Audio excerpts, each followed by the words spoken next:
Taste the Daily. மாவட்டம் ஆம்பூர் நகராட்சியில் தெருநாய்கள் கடித்து 6 சிறுவர்கள் படுகாயமடைந்த சம்பவம் மக்களிடையே அச்சத்தை ஏற்படுத்தியுள்ளது. பிலால் நகர், புதுமனை உள்ளிட்ட பகுதிகளில் சுற்றித் திரிந்த தெருநாய்கள் அங்கு விளையாடிக் கொண்டிருந்த சிறுவர்கள் மற்றும் அந்த வழியே சென்றவர்களையும் துரத்தி கடித்துள்ளது.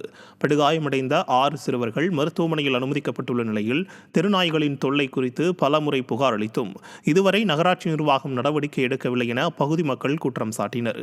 தமிழ்நாட்டில் கடந்த 4 ஆண்டுகளாக தெருநாய்களின் தொல்லை அதிகரித்து மக்கள் தொடர்ச்சியாக இன்னலுக்கு ஆளாகி வரும் நிலையில் பொம்மை முதல்வர் ஸ்டாலின் ஏட்டளவு அறிவிப்புகளை வெளியிட்டு மக்களை வஞ்சித்து வருவதாக மக்கள் குற்றம் சாட்டினர். தெருநாய்களை காப்பகங்களுக்கு கொண்டு செல்லுதல், இனப்பெருக்க கட்டுப்பாடு உள்ளிட்ட அறிவுறுத்தல்கள் கடலில் கரைத்த பெருங்காயமாக உள்ளதாக விமர்சனம் எழுந்துள்ளது. நீலகிரி மாவட்டம் உதகையில் தொடர் மழையால் சேதமடைந்த வீடுகளுக்கு விடியா ஸ்டாலின் அரசு முறையாக நிவாரணம் வழங்கவில்லை என பாதிக்கப்பட்ட மக்கள் குற்றம் சாட்டினர். பலத்த காற்றுடன் பெய்து வரும் மழையின் காரணமாக குருத்துக்குழி பசுவக்கல் பகுதியில் சேதமடைந்த 2 வீடுகளுக்கு இதுவரை நிவாரணம் வழங்கப்படவில்லை என பாதிக்கப்பட்டவர்கள் குற்றம் சாட்டியுள்ளனர். இந்த நிலையில் மழையால் ஏற்பட்ட சேதம் குறித்து உதகை காங்கிரஸ் சட்டமன்ற உறுப்பினரும் விடியா அரசின் மாவட்ட நிர்வாகமும் இதுவரை கண்டுகொள்ளவில்லை என மக்கள் வேதனை தெரிவித்தனர்.